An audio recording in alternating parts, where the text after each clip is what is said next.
성경에 보면 성막이 있지요. 이 성막은요, 그 구성 요소, 기구들이 다 주 예수님의 거룩한 신성과 사역과 그 효력을 예표합니다.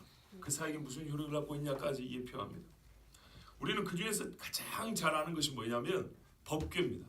그렇죠? 법궤 제일 잘 알고, 그 다음에 번제단 알고, 그 다음은요, 뭐가 있는지도 잘 모릅니다. 조금 관심 있는 분은 향로가 있다더라, 떡상이 있지, 맞아, 금초대 있고, 뭐 이 정도는 압니다만은 잘은 모릅니다. 있다는 건 아는데 그게 무엇인지 잘 모릅니다. 더구나 물두멍 혹시 들어보셨습니까? 들어보신 분은 계시겠죠. 성막을 덮은 가죽들이 있습니다. 천들이 있습니다. 천을 짜는 데 쓴 그 실 재료들이 있습니다. 그리고 그 기구들도 놋도 있고 시띠나무도 있고 금도 있고 은도 있고 말뚝들, 기둥들, 가리대, 이 천하고 천 사이를 연결하는 기둥이 있고요. 그 기둥 사이를 가리대로 연결하거든요. 이게 딱 맞물리게 돼 있어요. 블럭 쌓는 것처럼. 그런 그 정교한 하나님의 말할까요, 설계도면, 치수, 그 의미들 우리 잘 모릅니다. 그렇죠? 그리고 기둥 받침대가 있는 거 들어보셨어요? 이만한 놋덩어리 받침대가 있고 그래요. 자, 이런 것들을 우리가 좀 알면 좋은데 번제단과 법궤 외에는 잘 모른다는 것은 아주 아쉬운 점입니다. 왜냐하면 이 성막 구조 전체가 예수님을 예표하기 때문입니다. 예표는 상징이라고 해야 되죠. 예수님을 보여주는 것인데 우리가 그것을 잘 모른다는 것은 그만큼 예수님에 대해서 구약성에서 치밀하게 보지 못하고 잘 못 배우고 모른다는 뜻입니다. 그래서 어떤 분은 이런 말까지 했어요. 신학자 중에는 굉장히 하나님께 모욕적이라고 했어요. 그리스도를 모욕하는 것이라고 했어요. 말로는 구약에서 예표와 상징을 찾는다면서 이렇게 또렷하게 보여주면 치수까지도 재료까지도 모든 게 다 성질이 있는 것이고 그 크기에 의미가 있는 것인데 이렇게 무시하면서 그리스도를 구약에서 찾겠다는 것은 그리스도를 모욕하는 것이다, 이렇게 말하는 분도 있어요. 자, 그러면 우리는 왜 성막과 그 기구들 중에서 번제단 또는 법궤밖에 모를까요? 이거는 우리가 양심적으로 말하면 오직 피와 연관된 부분만 약간 알고 있다는 뿐이고 피와 관련된 것만 관심이 있다는 뜻입니다. 그렇죠. 제일 중요하긴 하지만 성막 전체는 피만 말해주는 게 아니에요. 예수 그리스도 전인격을 말해주는 것이지. 예수님은 영과 육으로 자기를 바쳐 희생 제물이 되셨건만 우리가 아는 것은 예수의 피밖에 없습니다. 그 찬송가 이걸 제가 약간 여러분 언어 유희입니다. 예수의 피밖에 없네. 이거는 최고의 지식인데 성막은 제일 중요한 예수의 피만 보여주는 것이 아니고 예수님 전체를 보여준다고요. 우리 예수님의 전체를 알면서 피를 아는 거고 피를 알면 전체를 알기까지 이르러야 되는데 피만 받고 그 다음은 몰라. 이것이 주님을 모욕하는 것과 같다, 이런 말입니다. 예수님의 피 외에 우리를 죄에서 건져줄 능력이 없긴 하지만은 하나님은 예수님의 피만 준 게 아닙니다. 예수님의 눈빛도 줬고요. 예수님의 몸도 줬습니다. 그렇죠? 예수님의 입에서 나오는 말씀을 줬습니다. 그러므로 오늘 우리는 예수님과 예수님의 하실 일을 미리 보여줬던 성막의 한 구성물을 통하여 우리가 놓치고 있었던 예수님의 사역 한 가지를 다시 깨닫고자 합니다. 이 깨달음이 우리에게 은혜가 될 줄로 믿습니다. 그 한 기구는 뭐냐면 물두멍입니다. 한마디로 쉽게 말하면 물 담는 대야입니다. 대야. 오늘 말씀을 보면 여호와께서 모세에게 말씀하여 이르시되 너는 물두멍을 놋으로 만들고, 자, 여러 기구들이 줄줄이 나와 있는 출애굽기 30장에 보면 하나님이 가르쳐준 식양대로 만드는데 놋으로 만들라 그랬습니다. 놋은 대개 하나님의 징벌을 상징하고 동시에 징벌을 씻는 것을 상징합니다. 놋뱀 아시겠죠? 제단도 말입니다. 번제단도 원래 놋으로 만듭니다. 그런 다음에 나무로 만들고 놋으로 입힙니다. 시띠나무 같은 경우를 만들고 그 놋으로 입혀져 있습니다. 이게 참 중요한데요. 이 성막이로 할 것 같으면 울타리가 있어요. 여러분, 이거 참 그림을 보여주면 좋은데 울타리가 있고 마당이 있고 그 안에 또 하나의 천막이 있어요. 원래 이거를 성막하는 것이 훨씬 더 이해 좋은데 우리 성경은 회막이라고 해놨기 때문에 제가 회막이라 할게요. 전체 성막 안에 작은 천막이 있는데 이거를 회막이라고 부릅니다. 우리 성경에 따라서 요 크기가 얼마나 되냐면 우리 예배당 크기만 합니다. 아시죠? 예배당 크기만 하고 저 앞에 천으로 문을 만들어놨고요. 여기 앞에 여기를 성소라고 이쪽을 지성소로 하는데 여기에 법궤를 둡니다. 여기 또 휘장이 있습니다. 이 휘장 바로 앞에 향불이 있습니다. 연기로 가립니다. 이 죄인을 하나님 앞에 그대로 못 드러내고 자기를 가리게 돼 있습니다. 그리고 이렇게 촛대하고 떡상이 이렇게 있다 그랬죠. 예, 하여튼 요 성막 안에 천막 이걸 회막이라 하고 이걸 들어오기 전에 마당이 있죠. 바깥 뜰이 있는데 거기에 번제단하고 물두멍이 있습니다. 근데 이 집 밖에 있는 것은 마당에 있는 것은 노수로 만들고 이 집 안에 있는 것은 금으로 만듭니다. 왜 그런지 아십니까? 노수는 뭐라 했죠? 죄에 대한 심판을 상징한다 그랬죠. 그렇죠? 죄에 대한 형벌을 말합니다. 그래서 이 집 안에 들어오기 전 것은 노수로 만들고 그로 말미암아 완전히 깨끗해진 자가 주님과 함께하는 이 부분은 다 금으로 만듭니다. 금촛대, 떡상 다 금으로 입힙니다. 법궤는 당연한 이야기죠. 이렇게 해서 주님 앞에 완전히 씻김을 받고 주님 앞에 나올 수 있는 자와 그 전 단계를 이렇게 확연하게 구별하는 것입니다. 자, 물두멍을 노수로 만들고 그 받침도 노수로 만들어서 씻게 하되 그것을 회막과 제단 사이에 두고 그 속에 물을 담으라 그랬어요. 자, 다시요. 원래는 잘 보세요. 원래는 모일 회자이기 때문에 요 마당까지 앞에서 큰 거를 회막이라 하고 이 안에 있는 거룩한 천막을 성막이라 하면 좋은데 우리 번역이 거꾸로 해놨기 때문에 이 천막을 우리가 회막이라 부릅니다. 그리고 이 큰 뜰까지 포함해서 이 마당까지 포함한 전체 부지를 뭐라고 부른다고요? 성막이라 이렇게 부릅니다. 자, 그래서 성막이 저 앞에 울타리 앞에 문을 지나 들어오면 그것도 다 천으로 만들지만 지나 들어오면 마당에 첫 번째로 만나는 게 뭐냐면 짐승을 잡아서 불로 태우는 번제단이 있습니다. 이게 제일 중요합니다. 오늘 주제가 아니기 때문에 그냥 간단히 말하면 나무로 틀을 짜고 노수로 입혀서 흙으로 둔덕을 만든 다음에 그 위에 둡니다. 그리고 이 놋제단 밑부분에는 쇠로 그 뭐랄까요 그물을 만듭니다. 그래서 죄가 떨어질 수 있도록 한 이렇게 평평한 그물이 아니라 이렇게 부피 이렇게는 이렇게 입체형으로 그물을 만듭니다. 그 위에다 짐승을 잡으면 불로 태우면 이게 죄가 그대로 떨어지겠죠. 그럼 죄 맞추는 그릇들도 있고 그래요. 자, 이게 번제단이고요. 그 번제단에서 짐승을 받고 그 다음이 뭐냐면 물두멍입니다. 물 대야가 있어서 거기서 씻고 이 회막 안으로 천막 안으로 들어갑니다. 자, 그래서 오늘 말씀 보면 그것을 물두멍을 회막과 제단 사이에 두고 그랬죠. 그런데 그 속에 물을 담으라 했습니다. 여러분 얼굴을 좀 뵈니까 잘 모르시는 것 같아요. 이 그림을 본 적도 없는 것 같고 참 안타깝습니다. 그래서 누군가의 말에 따라 예수를 모욕한다는 말이 좀 이해가 됩니다. 한 번쯤 그림을 보셔야 되고요. 관심을 가져야 됩니다. 정말 주님을 예표하고 상징한다 그러는데 우리가 어떻게 생긴지도 모르고 무엇이 있는지도 모른다는 것은 정말 안타깝습니다. 오늘 꼭 이 한 가지라도 반드시 잘 들으시고 기억하시기 바랍니다. 번제단은요 맨 먼저 만나는 것인데 치수가 있어요. 그런데 물두멍은 치수가 없어요. 또 이 동시에 나머지 이 성막 이 천막 안에 있는 것들은 다 보자기로 싸요. 제사장들이 들어가서 그리고 아무도 못 보게 합니다. 그리고 저 밖에 있는 번제단하고 물두멍은 역시 번제단도 덮어갑니다. 천으로 덮어가는데 물두멍은 덮지 않습니다. 희한하게 물두멍만 이 기구들 중에 덮어가지 않습니다. 항상 노출을 해놓습니다. 왜 그럴까요? 말씀 듣다 보면 이해가 됩니다. 가치가 없어서 그런 것이 아닙니다. 자, 일단 물두멍이니 용도는 뭐냐면 물을 담아서 씻게 하는 거죠. 목적은 씻음에 있다는 거 아주 쉽게 이해가 되고 본문에 그렇게 되어 있습니다. 씻어라 그랬어요. 그런데 여러분 누가 이 성막 안까지 들어와서 물두멍에서 씻을까요? 그렇죠. 일반 백성들이 세수하러 여기 들어오는 게 아닙니다. 제사장이 사역할 때 씻는 겁니다. 그러면 이 작은 대야에 담긴 물로 어디를 씻을까요? 본문을 보십시오. 수족, 손발을 씻으라 이렇게 되어 있습니다.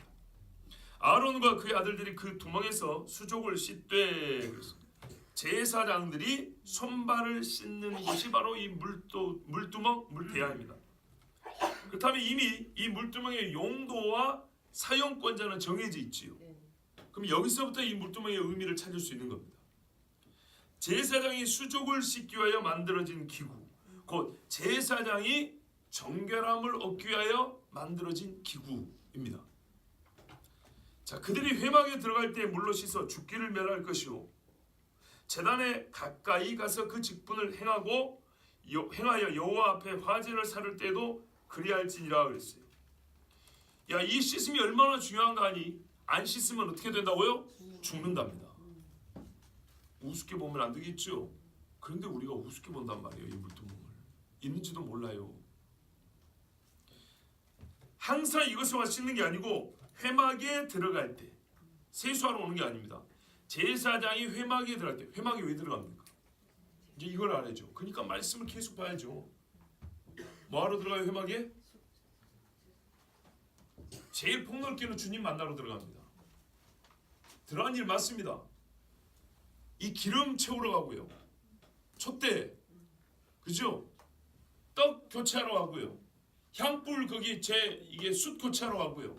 아시겠습니까? 나중에는요, 속죄하러 피 들고 들어갑니다. 여러 가지 이유로 들어갑니다. 즉 하나님 앞에 주님을 만나고 섬김의 직무를 감당할 때 회막에 들어갑니다. 번제단에서 짐승을 잡은 다음에 그 피를 들고 회막에 들어가기 전에 씻습니다. 떡을 갈러 들어가기 전에 씻습니다. 촛대에 기름 채우러 갈 때 씻습니다. 그런데 먼저 거쳐들 것은 어디라고요? 번제단이에요. 번제단. 나답과 아비가 왜 죽임을 당했냐? 다른 불이라 그랬죠. 이 번제단 불이 아니라, 짐승으로 속죄한 불이 아니라 다른 데서 불 가져와서 죽은 거예요. 이 속죄가 없이 회막에 들어와서 주님 만난다고 얼굴 내미니까 죽은 거예요. 그만큼 중요한 거 이 물두멍이에요. 여기 통과하지 않고 씻지 않고 들어가면 역시 죽는 겁니다. 하나님과의 교제를 위하여, 하나님 앞에 나아가서서 섬기기 위하여 정결함이 필요한 것입니다. 성경에는 뭐라 합니까? 피가 없이는 죄사함이 없고 성결함이 없이는 주를 보지 못한다는 겁니다. 이사야의 고백을 기억하십시오. 이사야, 화로다 나여 망하게 되었도다 그랬습니다. 또한 화제를 살을 때, 그렇죠? 화제를 살을 때도 그리할지니라. 이거는 참 재밌습니다. 회막에 들어가는 것이 아니라 짐승을 잡을 때도 그래야 된다 그랬어요. 이 사람은 그래요. 봐보세요. 이럴 때는 어떻게 하냐면, 잘 보십시오. 보통은 번제를 드리고 씻고 회막에 들어갑니다. 아시겠죠? 요거는 속죄로 들어갈 때입니다. 근데 평상시에 회막 안에 들어가지 않고 이 뜰에서만 사역을 할 때는 씻고 짐승을 잡아서 하나님 앞에 태워드리라는 얘기입니다. 결론적으로 무슨 말이냐면, 제사장이 하나님 앞에 직무를 감당할 때는 씻어야 한다 이 말입니다. 피의 씻음뿐만 아니라 물의 씻음도 있어야 한다 그런 말입니다. 왜 그럴까요? 여러분, 놋제단에서 짐승을 태워서 죄사함의 상징적 행위를 하죠. 소와 염소의 피가 죄를 능히 사하지 못한다 그랬습니다. 예수님의 피가 죄를 사하죠. 만약에 소 잡아서 죄사함 받을 것 같으면 계속 소 잡으면 되지, 그렇죠? 짐승이 근데 왜 죽임을 당하냐면, 사람의 죄를 전가받아서, 비록 상징적이었지만 어떻게 해요? 죄가 이렇게 건너갔어요. 그러면 이 짐승이 어떻게 하죠? 부정한 몸이 됩니다. 부정한 육체를 가지고 죽는 겁니다. 제사장이 율법에 어떻게 돼 있죠? 사체를 만지면 안 된다 그랬고, 부정한 것을 몸에 닿으면 몸이 오염이 되고 부정해진다 그랬죠. 바로 그것 때문에 씻는 겁니다. 내가 잡는 짐승은 내가 죽이는 겁니다. 사체를 만지게 됩니다. 그리고 사람이 자기 죄를 깨끗한 짐승에다 정가를 시켰기 때문에 이 짐승의 사체는 죽은 것일 뿐만 아니라 죄를 뒤집어 썼으므로 더러운 것입니다. 그런데 이 더러운 것을 몸에 닿고 하나님 앞에 나갈 수 없기 때문에 우리는 어떻게 한다고요? 거기서 씻어야 한다 이런 말입니다. 그러니까 이게 참 아이러니입니다. 이 짐승의 피로 죄의 사함을 받지만 그 죽은 피를 몸에 묻혔으므로 씻어야 한다. 자, 우리가 구별해야 됩니다. 뭐냐면 짐승의 피를 통하여 죄의 사함의 은혜를 입는 것하고 그 피를 몸에 묻히는 것은 다릅니다. 자, 정신 좀 차려서 들어보십시오. 제가 두 번 설교할 일 없을 것 같은데요. 꼭 한번 들어보십시오. 그러므로 우리는 죄를 진 짐승의 피가 내 몸에 묻는 것은 부정을 입는다는 것을 아셔야 합니다. 이 땅에서 행하는 가장 거룩한 행위, 죄의 사함을 얻기 위해서 행하는 이 거룩한 행위조차도 동시에 뭐가 묻는다고요? 부정이 묻어요. 오염이 돼요, 우리 몸이. 가장 거룩한 행위조차도 그 자체 그리스도가 아니기 때문에 그 속에는 죄와 부정과 허물이 있어서 우리는 행위로 의롭다함도 깨끗함도 얻을 수 없다는 사실을 여기서 다시 한번 발견하게 됩니다. 자, 부정에서 씻음이라 했기 때문에 이것을 가볍게 보면 안 됩니다. 잘 보세요. 근본적인 죄의 사함은 번제단에서 짐승이 죽음으로 우리가 용서를 받고 씻음을 받습니다. 그런데요, 그 외에 우리가 삶에서 짓는 허물들이라는 게 있죠. 이 부정한 것들 있죠. 세상에서 듣고 귀로 들어오고 눈으로 들어오는 이 더러운 것들 있죠. 이거 가지고 주님 앞에 못 나간다는 얘기예요. 그런데 죄를 사함받는 그 행위에서조차도 우리는 오염을 묻히는 일이 있다 이 말이죠. 이 땅에서는 그래요. 회개하러 교회 나와놓고도 교회 나와서 오염을 묻히고 한다 이 말이죠. 그래서 항상 우리는 뭐 해야 된다고요? 물로 씻으라 그랬어요. 만약에 이걸 안 씻고 주님 앞에 나오면 어쩐다고요? 죽어요. 이 죽음이 영적으로 완전 죽는다는 것인지 그 말은 정확히 모르겠으나 최소한 육체로는 하나님이 죽여버려요. 이와 같이 하여 그 수족을 씻어 죽기를 면할지니 그랬습니다. 예, 손발이 깨끗하지 않고 주님 앞에 나와 봉사한다, 주님과 동행하겠다, 주님 용납하지 않습니다. 하나님께 경배드릴 때는 깨끗한 발을 가지고 나갑니다. 제사장들이 겸손하기 위해서 그 회막 안에서 일할 때는요, 맨발입니다. 맨발인데 먼지가 묻습니다. 피가 뜁니다. 그 짐승의 창자를 가르고 이렇게 배를 가르고 창자를 끄집어낼 때 온갖 오물들이 온몸에 튑니다. 손발에 묻는다고요. 이거를 씻고 하나님 앞에 나아가는 겁니다. 하물며 그러할진데 여러분, 놋제단을 통과하지 않고 나갈 수 있겠습니까? 모든 죄인은 놋제단의 죽음을 통과해야 되고 물 씻음으로 주님 앞에 나갈 수가 있습니다. 그것을 회막과 제단 사이에 두고 이렇게 말했습니다. 이게 중요한 겁니다. 예수의 피로 죄 씻음을 받았냐? 그리고 주님 앞에 나서 예배하고 싶으냐? 그러면 뭐라고요? 물로 씻어라 그랬어요. 그런데 이 물로 씻는 건요, 자주 합니다. 거의 매일 하는 겁니다. 그리스도의 피로 우리가 이렇게 좀 이건 상징이니까 실제로 이렇게 좀 변환해서 보면, 히브리서 보면 예수는 두 번 죽을 필요가 없다고 그랬어요.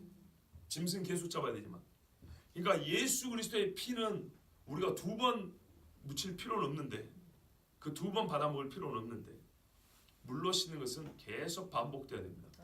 그래서 덮지 않고 가는 겁니다. 이 동시에도. 광야를 걷는 내내 다른 기물들은 다 덮어요. 그런데 물두멍만 덮지 않아요. 이는 그와 그의 자손이 대대로 영원히 지킬 규례니라.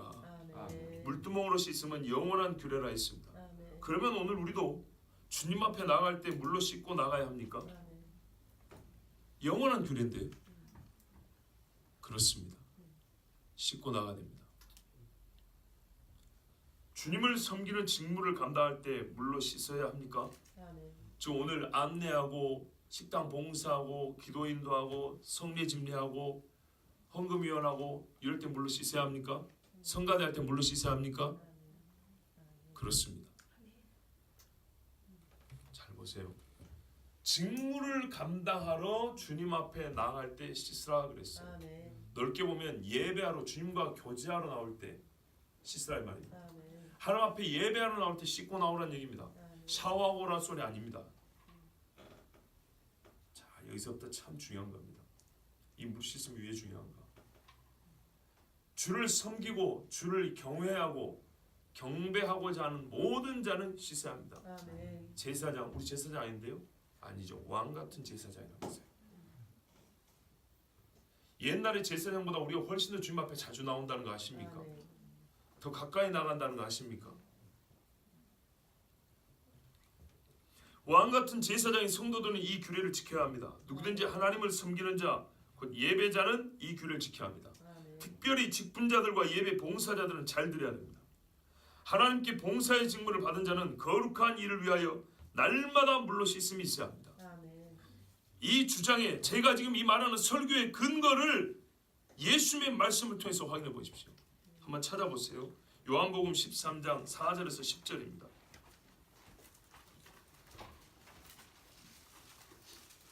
요한복음 13장 4절에서 10절 제가 읽겠습니다. 저녁 잡수시던 자리에서 일어나 겉옷을 벗고 수건을 가져다가 허리에 두르시고 이에 대야에 물을 떠서 제자들의 발을 씻으시고 그 두르신 수건으로 닦기를 시작하여 시몬 베드로에게 이르시니 베드로가 이르되 주여 주께서 내 발을 씻으시나이까.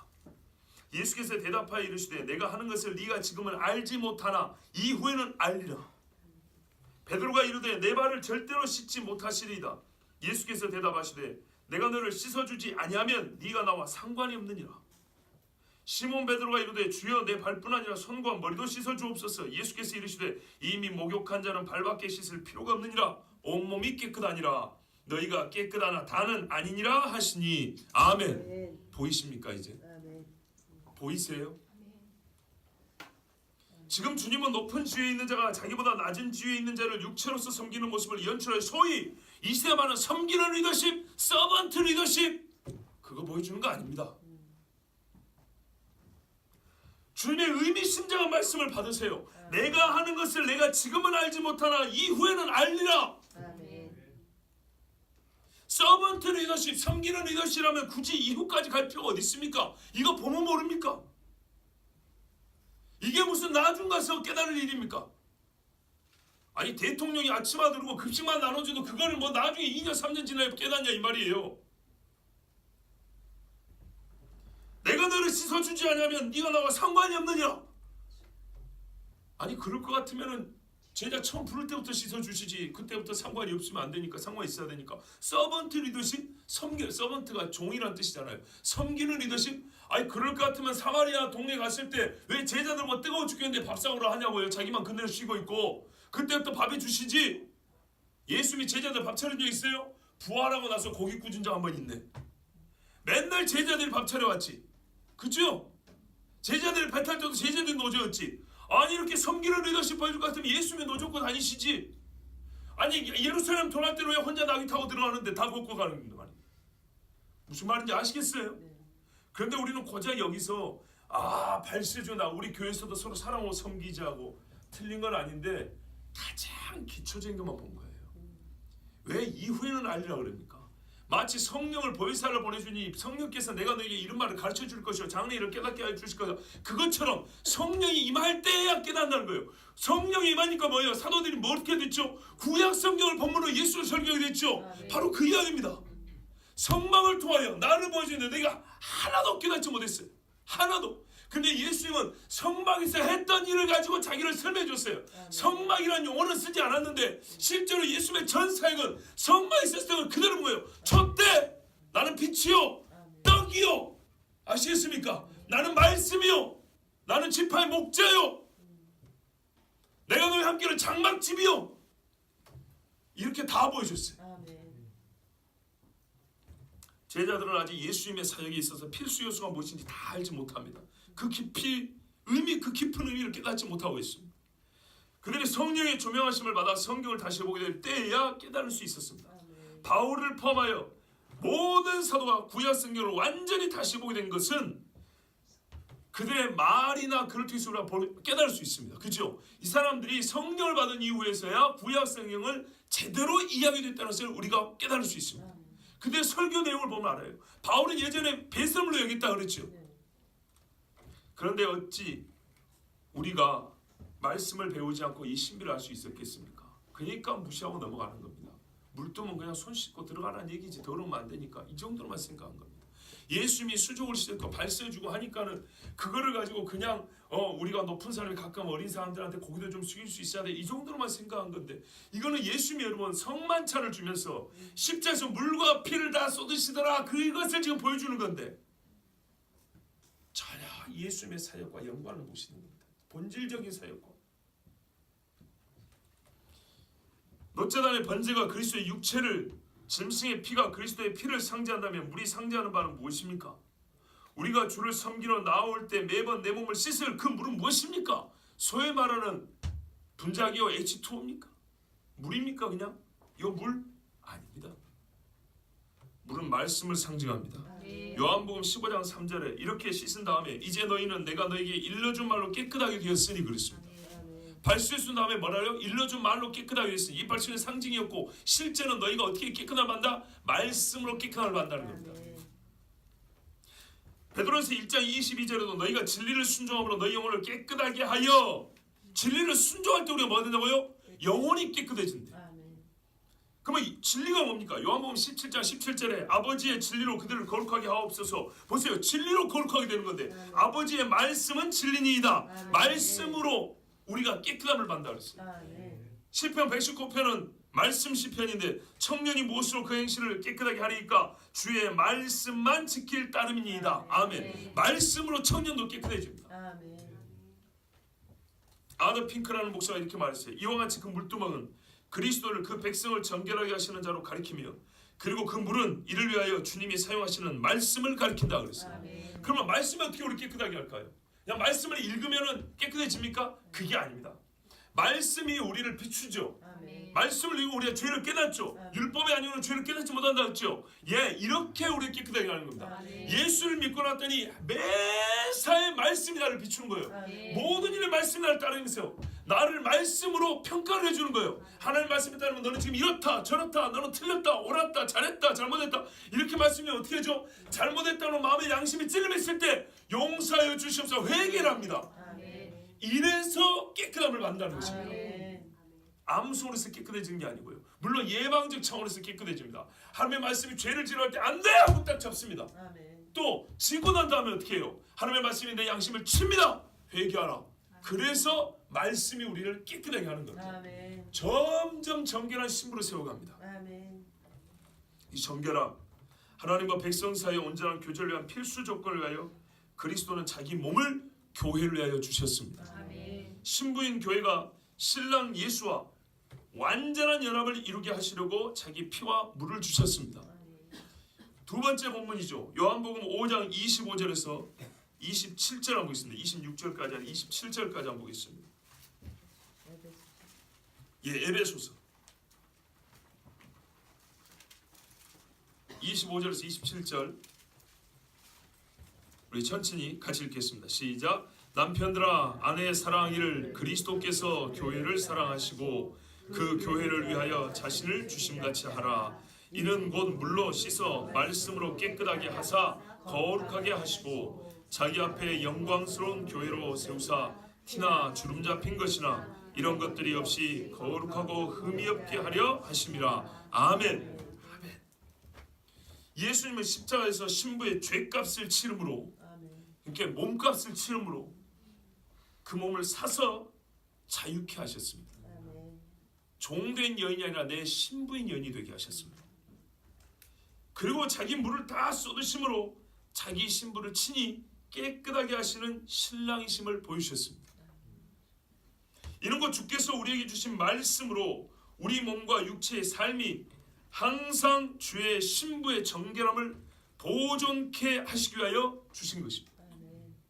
이 진리를 보여준 사건이 마지막 만찬에서 십자가의 대속 신비를 가르쳐 주시면서 동시에 보여주신 이른바 우리가 흔히 말하는 세족식이었습니다. 십자가에서 피와 물을 쏟으시고 마지막 만찬에서 내 몸이다 찢기는 몸이다 흘리는 피다 그리고 물로 씻음까지 이렇게 다 보여주신 겁니다. 그래서 이 사람들은 이 제자들은 말이죠. 앞으로 그리스도의 복음을 위하여 제사장적 사명을 감당할 수 있었습니다. 또 그렇게 하기 위하여 주님이 발을 씻어 주신 겁니다. 대제사장이신 예수님이 제사장적 직무를 감당할 제자들 발을 씻어준 겁니다. 그리스도의 신부로서 그리스도의 편지요 향기로 살아가야 할 자들이기 때문에 정결하게 해주신 겁니다. 여러분, 말씀을 통하여 더럽혀진 손발을 씻은 교회는 에베소서 말씀처럼 티나 주름 잡힌 것이 없이 거룩하고 흠이 없어 그리스도 앞에 설 때 마치 에스더가 아하수에로 앞에 섰을 때와 같이 심히 영광스러운 신부로 설 것입니다. 잘 한번 생각을 해보세요. 예수 믿고 그냥 아무 의미 없이 예배 시간만 앉았다 가는 거하고, 남이 이끌어준 대로 가만히 있다가 그냥 하나 깨닫고 들어와서 내 마음대로 사는 거하고, 늘 말씀으로 나를 비춰보는 거 같을까요, 다를까요? 천지차이입니다. 진짜 천지차이. 교회는요, 주님 앞에 영광스러운 신부로 서야 합니다. 그렇다면 신랑 예수의 말씀으로 항상 세속의 친구들로부터 오염된 길을 씻어야 합니다. 여러분, 악한 자들의 악행을 부러워했던 마음을 씻으세요. 주의 영광이 아니요 나의 이름을 위하여 내 명예를 위하여 싸우며 흘렸던 땀과 피를, 그 더러운 것들을 씻으십시오.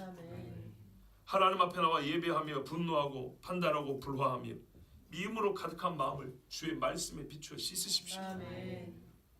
또한 에베소서 5장은 그리스도와 교회의 신비적 연합으로서 남편과 아내에게 주는 최고의 교훈인 것을 우리는 익히 알고 있습니다.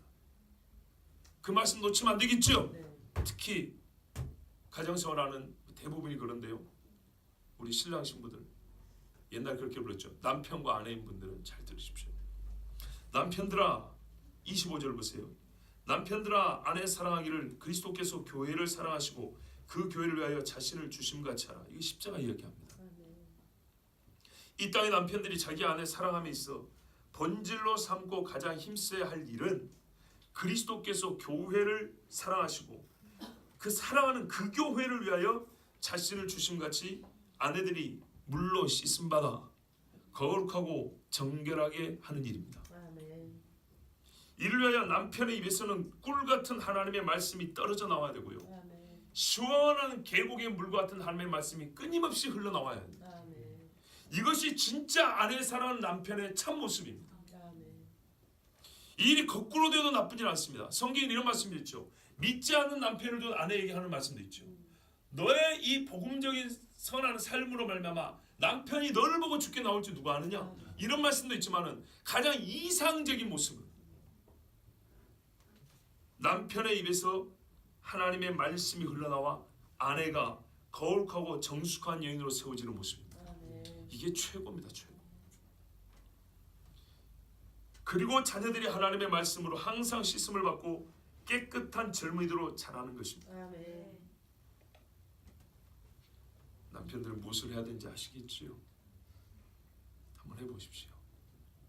아내의 입에서 나오는 하나님 말씀 한 구절 듣고 억지로 사는 것이 아니라 남편의 입에서 나오는 시원한 물 같은 하나님의 말씀을 통해서 내 아내가 지혜로워지고 아내가 현숙한 여인이 되어가는 그 모습을 봐보세요. 얼마나 기쁘고 행복한가. 여기까지 말씀을 받은 여러분에게 중요한 한 가지 교훈을 더 해드리고자 합니다. 더하는 이유는 오해를 막기 위함입니다. 말씀의 뿌리가 내리는 것이 방해받지 않기 위해서 전하는 것입니다. 성경에서 물은요 매우 광범위한 상징어입니다. 여러 가지를 상징합니다. 누룩 같은 경우도 크게 두 가지 상징을 하죠. 죄가 퍼져나가는 걸 상징하기도 하고 하나님 나라 확장되는 걸 상징하기도 하죠. 이렇게 양면성을 가지고 있는 것처럼 물은 다양한 의미를 가집니다. 심판이죠. 그렇죠? 생명이기도 하죠. 맞습니까? 예, 뭐 그런 것처럼 하여튼 물은 아주 광범위한 그런 상징적 의미를 갖고 있습니다. 그 중에 우리가 오늘 말씀과 유관하게 혼동하기 쉬운 부분이 하나 있는데, 물이 그리스도의 피를 대신하여 중생의 상징으로 말해질 때도 있다는 겁니다. 중생. 자, 중생할 때는 우리가 손발만 씻습니까? 온몸을 씻죠. 예, 그렇게 피로 온몸을 씻는 것 대신 사람들은 피로 씻는 걸 잘 또 몰라요. 온몸을 씻는 것은 샤워하듯이 목욕하듯이 물로 씻는 거죠. 그래서 물을 통하여 피로 온몸을 씻는 것을 대신 이렇게 가르쳐 주는 경우가 있어요. 예를 들면 요한복음 3장 5절에 사람이 물과 성령으로 거듭나지 않으면 하나님의 나라에 들어갈 수 없느니라. 이거는 전체가 깨끗해지는 이야기를 할 때 하는 말이에요. 또 디도서 3장 5절에도 우리를 구원하시되 우리의 행한 바 의로운 행위로 말미암지 아니하고 오직 그의 긍휼하심을 따라 중생의 씻음과 성령의 새롭게 하심으로 하셨나니 이렇게 말씀한 데가 있고, 히브리서 10장 22절에도 우리가 마음의 뿌림을 받아 악한 양심으로부터 벗어나고 몸은 맑은 물로 씻음을 받았으니 이렇게 말씀한 데가 있어요. 또 제사장 직무 관련해서도 출애굽기 29장 4절에 너는 아론과 그의 아들들을 회막문으로 데려다가 물로 씻기고 이렇게 되어 있습니다. 자, 이 중 출애굽기 29장 4절을 보면 우리가 대부분 이해할 수 있어요. 나머지 말씀들은 이후에 나온 출애굽기 29장 4절과 같은 성질의 말씀들입니다. 신약의 말씀들. 모세가 제사장을 처음 세울 때, 처음 위임받을 때는요, 아론이 아니라 하나님 앞에 중보자적 직무를 감당했던 모세가, 아시겠죠? 예수님의 또 하나의 예표였던 모세가 아론과 그의 아들들을 데려다가 물로 전신을 씻깁니다. 그 뒤로는 절대 씻기지 않습니다. 보세요. 모세가 씻겨줍니다. 물을 부어서 전신을. 그 이후에 아론과 제사장들 어떻게 해요? 자기 손으로 손발을 씻습니다. 이제 이것입니다. 예. 예수께서 제자들의 발을 씻어 주실 때 하신 말씀을 요한은 이렇게 기록합니다. 예수께서 이르시되 이미 목욕한 자는 발밖에 씻을 필요가 없느니라. 온몸이 깨끗하니라. 너희가 깨끗하나 다는 아니니라 하시니. 유다를 두고 하신 말씀이죠. 이는 자기를 팔 자가 누구인지 아심이라. 그러므로 다는 깨끗하지 아니하다 하시니라 그랬어요. 그러니까 이 사람은 발 씻어줘봐야 소용이 없었던 거예요. 그 전에 전신을 씻는 일이 있어야 되는데 유다는 그게 없었어요. 이게 실제라기보다는 하나의 상징적 행위였기 때문에 온몸을 씻지 못했지만은 그의 회개할 기회를 주기 위해서 주님은 발을 씻어주면서 모든 제자들과 똑같이 다 가르쳐줬어요. 그러나 그는 성찬식에서도 떡 하나 받아먹고 나가버렸죠. 아마 그걸 안 씻고 나왔을지도 몰라요. 여러분 중에 아직 목욕하지 못한 자가 있다면 그리스도의 피로 씻음을 받기를 바랍니다. 아멘. 주님이 씻어줄 때 전신 내 몸을 내놓으십시오. 아멘. 그 물에 전신을 담그기를 바랍니다. 아멘. 그리고 이미 목욕한 분은 항상 하나님의 말씀으로 내 몸에 묻은 오염과 부정을 씻으십시오. 아멘. 성경에 이 말씀의 실제를 또 가르쳐 주는데 두 가지만 예를 들어야 됩니다. 마태복음 5장 23절 24절에 그러므로 예물을 제단에 드리려다가 거기서 내 형제에게 원망 들을 만한 일이 있는 것이 생각나거든. 예물을 제단 앞에 두고 제단 앞에다 두고 제단까지 못 가요. 순서가 그게 아니라는 거예요. 두고 가서 형제와 화목하고 그 후에 와서 예물을 드리라. 아멘. 드리기 전에 생각나면 빨리 가서 네 마음의 그 더러운 것들을 제거하고 오라는 말이에요. 그래야 그 재물 받는다는 거예요. 여러분 헌금 바칠 때 이 헌금 드리기에 거리끼어 있으면 이 자리에서 하나님 앞에 회개하고, 또는 그게 형제와 관련된 일이었다면 형제 앞에 가서 화목하고, 잘못했다면 잘못했다고 말하고, 그리고 바쳐야 이게 하나님께 바쳐지는 겁니다. 말씀 그대로입니다. 또 하나 있습니다. 그러므로 누구든지 주의 떡이나 잔을 합당하지 않게 먹고 마시는 자는 주의 몸과 피에 대하여 죄를 짓는 것이니라. 이제 뭔 말씀인지 아시겠죠? 사람이 자기를 살피고 그 후에야 이 떡을 먹고 이 잔을 마실지 주의 몸을 분별하지 못하고 먹고 마시는 자는 자기의 죄를 먹고 마시는 것이니라. 고린도 교회에서 이런 일이 벌어졌던 거예요. 아시죠? 제일 분쟁 많고 제일 잘난 척 많이 했던 교회 아시죠? 그러니까 그 교회 성찬식은 하면 할수록 죄를 먹고 마시는 것밖에 안 됐던 거예요. 뭐 하라고요? 씻고 오라고. 바울이 고린도 교회 교인들 다 구원 못 받다고 말하지 않았어요. 형제라 불렀어요. 근데 너희들은 어리석게도 씻음을 알지 못해서 거룩한 성찬과 함께 주님이 세족씩 발을 씌워줬는데 어리석게 성찬할 때마다 발을 더 더럽히는 짓을 했다는 거예요. 가난한 자와 부자가 나눠줬고 높은 자와 낮은 자가 나눠줬고. 내가 그렇게 가르쳤냐? 성찬식은 그렇게 하는 게 아니다. 그러면 어쩌라고요? 씻고 와서 자기 죄를 주님 앞에 고백하고 회개하고 와서 성찬식이 무엇인지 말씀이 가르쳐 주었다면 그 말씀대로 깨끗하게 하고 와서 받아 먹으라고 했어요. 세족식이요, 밥 먹기 전에 했던 것입니다. 사실 그렇습니다. 주와 연합을 위하여 필요한 일은 물로 자기를 씻는 일입니다. 이제 왜 주의 몸과 피를 받을 때마다 회개의 기도를 하는지 우리는 다 알게 되었습니다. 성도 여러분, 그리스도의 신부된 여러분, 신랑 예수 그리스도의 말씀으로 신랑 아닌 자로 말미암아 더럽혀진 몸을 씻으십시오. 주께서 여러분 그리고 나를 사랑하사 말씀으로 늘 정결케 해주시니 십자에서 피뿐 아니라 물까지 다 쏟으셨으니 감사히 주의 말씀을 받으시고 그 말씀으로 씻기를 주저하지 마십시오. 이것을 받지 않는 것은 주님 앞에 나가 섬기지 않겠다는 뜻이고 주님과 연합하기를 거부하는 것입니다. 그래서 우리가 아주 적나라하게 우리의 솔직한 현실을 말하면 물로 씻기를 거부하는 자는 과연 피로 씻김을 원하겠는가? 이렇게 물 수밖에 없는 겁니다. 피로 씻기는 것이 훨씬 더 어렵지 않습니까? 짐승 잡아가지고 각을 떠서 불로 태우고 그 피를 귓불에 바르고 엄지손가락, 엄지발가락, 이게 더 힘들지 않습니까? 물 씻는 게 힘들고 물 씻는 게 귀찮고 물 씻는 게 어렵다고 안 하는데 누가 짐승을 잡아서 하나님 앞에 들겠냐고 말이에요. 내 작은 허물도 주님 앞에 고백을 못하는데 근본적인 죄를 어떻게 주님 앞에 고백하겠습니까?